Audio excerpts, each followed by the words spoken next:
Hello friends, short analysis of value stock series में आपका स्वागत है, जहां हम एक पर्टिकुलर स्टॉक का फंडामेंटल और टेक्निकल व्यू अंडरस्टैंड करते हैं। हम कई सारे स्टॉक्स का शॉर्ट टर्म और लॉन्ग टर्म चार्ट एनालिसिस हमारे टेलीग्राम चैनल्स में भी पोस्ट करते हैं। आपको लिंक्स डिस्क्रिप्शन में मिल जाएंगी। आपने हर जगह इस तरह के न्यूज़ देखे होंगे, जहां पे हमें पता चलता है कि इंडिया को ऑक्सीजन सिलेंडर्स की कितनी ज़्यादा ज़रूरत है। India's oxygen reserves are fast depleting. Government bans supply of oxygen for industrial use just to meet the ever-growing demands in the hospitals to save the COVID patients. जहां India oxygen cylinders के लिए fight कर रहा है, वहीं आपके और हमारे जैसे इन्वेस्टर्स ऑक्सीजन रिलेटेड स्टॉक्स की रैली राइड करने की फाइट कर रहे हैं। ऑक्सीजन नाम के सारे स्टॉक्स 60 to 100% की रैली कर चुके हैं। ऐसे ही रैली में कई रिटेल इन्वेस्टर्स फंसते हैं just because of lack of investigation and lack of knowledge. ऐसे ही एक सुपर रैली ट्रैप हमें बॉम्बे ऑक्सीजन इन्वेस्टमेंट ये कंपनी में दिखाई दे रही है। Bombay oxygen investment is basically an NBFC. ये एक नॉन बैंकिंग फाइनेंशियल कंपनी है, जिसके नाम में ऑक्सीजन होने की वजह से ये 200% की रैली दे चुका है, जस्ट बिकॉज इसके नाम में ऑक्सीजन है। ये दिसंबर में 8500 पे ट्रेड कर रहा था, वहीं पे आज अप्रैल में ये 25500 के लेवल्स पे ट्रेड कर रहा है। जबकि ये कंपनी का ऑक्सीजन से कोई लेना देना नहीं है। अभी जब ये सारी चीजें आउट हो रही हैं, सेम कंपनी अभी लोअर सर्किट लगा रही है। आज हम एक ऐसे स्टेबल कंपनी के बारे में बात करेंगे और एनालाइज करेंगे उसके फंडामेंटल्स और टेक्निकल्स, और जानेंगे कि राइट टाइम क्या हो सकता है कंपनी में एंट्री करने के लिए। फ्रेंड्स, ये कोई इन्वेस्टमेंट सजेशन नहीं है। ये वीडियो सिर्फ लर्निंग पर्पस के लिए है, ताकि आप भी इन्वेस्ट करने से पहले ये बेसिक चीजें एनालाइज कर सको और इस तरह के रैली ट्रैप से बच सको। आज हम बात करेंगे लिंडे इंडिया के बारे में। लिंडे इंडिया को कई सारे जर्नलिस्ट और न्यूज़ चैनल्स ने कवर किया है। ईटी प्राइम का ये आर्टिकल है, जिसमें उन्होंने उन्होंने बताया है कि with the ever increasing corona virus cases, oxygen की बहुत ज़रूरत पड़ेगी हेल्थ केयर इंडस्ट्री को, और इसका बहुत ज़्यादा फायदा होगा लिंडे इंडिया को। रेयर मार्केट की रिपोर्ट ने भी लिंडे इंडिया के बारे में जिक्र किया है, और इन सारी चीज़ों की वजह से ये कंपनी का शेयर प्राइस डबल हो गया है इन द लास्ट 3 मंथ्स। ये कंपनी को एनालाइज करने से पहले हमें अंडरस्टैंड करना पड़ेगा इसका business model. So primarily the company is engaged in manufacturing of industrial gases. The company supplies more than 20,000 gases and mixtures, जिसका फायदा स्टील प्लांट्स को होता है, कंजर्विंग द एनवायरमेंट के लिए हेल्प होती है, preservation of foods, and helping hospitals to sustain lives. The company owns one of the Asia's largest air separation unit, which is in Jamnagar, India. So air separation unit basically atmospheric air को दो parts में separate करता है, nitrogen and oxygen. इसके products के बारे में हम देखें, सो ये कंपनी के 3 मेजर प्रोडक्ट्स है। एक इंडस्ट्रियल गैसेस, मेडिकल गैसेस और स्पेशलिटी गैसेस। इंडस्ट्रियल गैसेस में ये company argon, nitrogen, oxygen, krypton, xenon और नियॉन का सप्लाई करती है। आर्गन ये बेसिकली मेटल इंडस्ट्री में यूज होता है for welding and cutting purpose. Nitrogen से अमोनिया बनता है एंड अमोनिया फर्टिलाइजर्स में यूज होता है।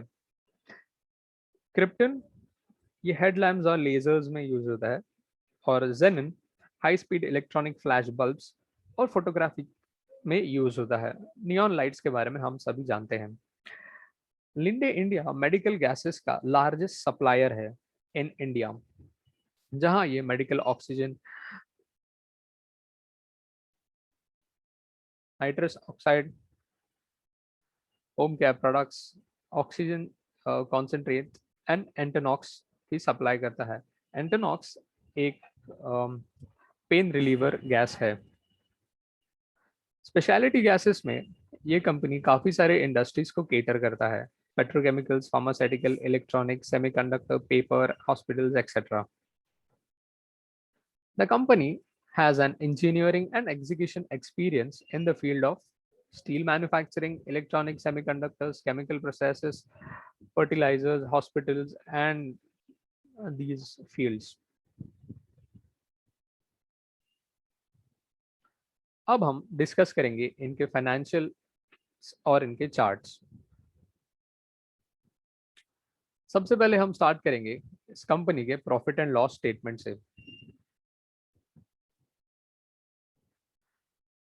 हम अगर 5 साल का डेटा कंसिडर करेंगे कोई भी कंपनी का, तो हमें पता चलेगा कि इनके सेल्स 1825 से गिरकर 1471 करोड़ के हुए हैं बाय दिसंबर 2020।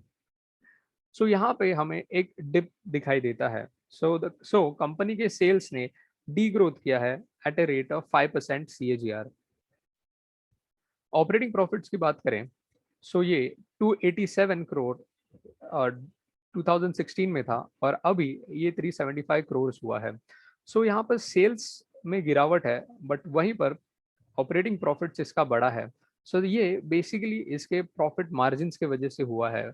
कंपनी पहले 16% का मार्जिन रखती थी, अभी वही कंपनी 25% का मार्जिन रख रही है। कोई भी कंपनी प्रॉफिट्स 3 वेज से कमाती है, एक तो अपने सेल्स बढ़ाकर, सेकंड अपने मार्जिन्स ग्रो करके बढ़ाकर, या लेवरेज लेकर। एक हेल्दी कंपनी के लिए प्रॉफिट कमाने का तरीका जो होना चाहिए वो सेल्स बढ़ाकर होना चाहिए, ना कि प्रॉफिट मार्जिन्स बढ़ाकर, क्योंकि प्रॉफिट मार्जिन्स ज्यादा दिन तक सस्टेनेबल नहीं रहते हैं। अगर हम इसके प्रॉफिट एंड ये नेट प्रॉफिट की बात करें, तो वो 13 करोड़ से लेके 156 करोड़ का हुआ है। सो यहाँ पे काफी ज्यादा हमें एक ग्रोथ दिखाई दे रही है। So this is majorly due to interest income. अगर हम इंटरेस्ट इनकम इनका देखें, सो ये 2016 से बहुत ही अच्छे से फॉल होता हुआ दिखाई दे रहा है। इंटरेस्ट एक्सपेंस काफी ज्यादा फॉल हुआ है। सिंस 2016 में इनका इंटरेस्ट एक्सपेंस था 116 करोड़, वहीं पर 2020 में इनका एक्सपेंस है 6 करोड़। सो ये इन्होंने यहाँ पर हमें दिखाई दे रहा है कि कंपनी ने अपना डेट बहुत ही हद तक कम कर दिया है और अभी ये कंपनी वर्चुअली डेट फ्री हो चुकी है। सो ये कंपनी के पास इतना ज्यादा डेट इन्होंने कैसे कम किया? जस्ट बिकॉज इनका नेट प्रॉफिट 2019 में 727 करोड़ का हुआ था। So this profit was not because of the sales but because of the other income. Other income इनको 2019 में 860 करोड़ का इनको अदर इनकम आया था, which was not from there core business.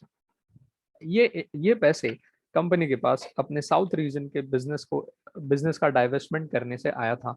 सो ये बेसिक चीजें भी हमें देखनी चाहिए। कंपनी के पास जो पैसे आ रहे हैं वो मेजरली सेल्स के थ्रू आने चाहिए, not through any other sources, क्योंकि वो सारी चीजें सस्टेनेबल नहीं रहती। जो इंटरेस्ट एक्सपेंस की हम बात कर रहे थे वो बैलेंस शीट में दिखाई देती है। कंपनी ने बोरोइंग्स 2016 में 1445 करोड़ के थे, वहीं पे इन्होंने अपने सारे बोरोइंग्स डेट चुकाकर उन्होंने 7 करोड़ के अभी डेट है। So which is virtually debt free. अगर हम इनके क्वार्टरली रिजल्ट्स अंडरस्टैंड करें,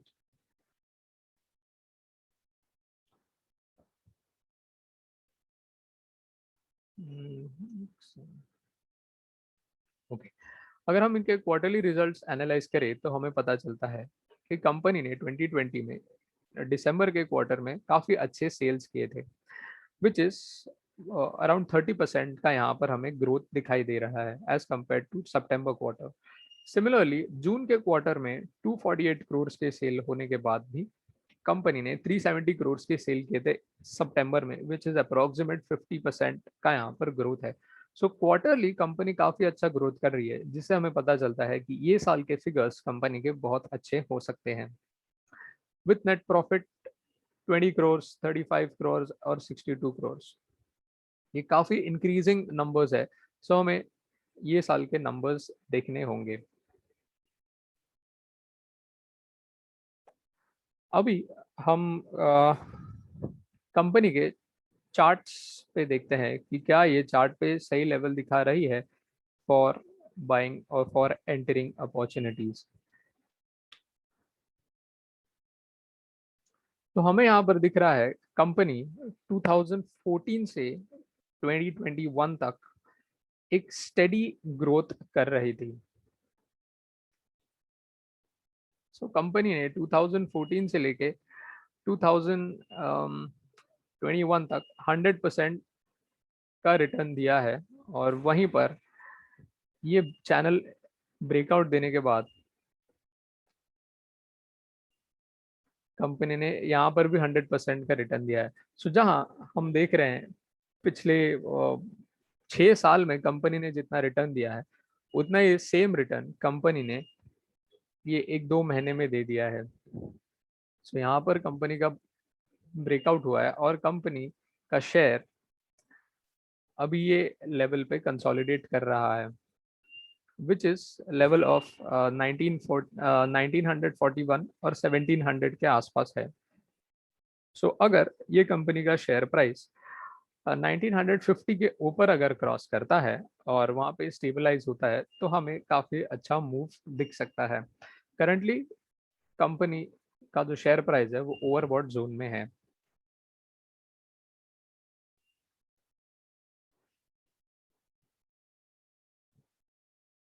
तो हमने कंपनी के फाइनेंशियल्स और चार्ट एनालिसिस कर लिया है, बेसिक एनालिसिस।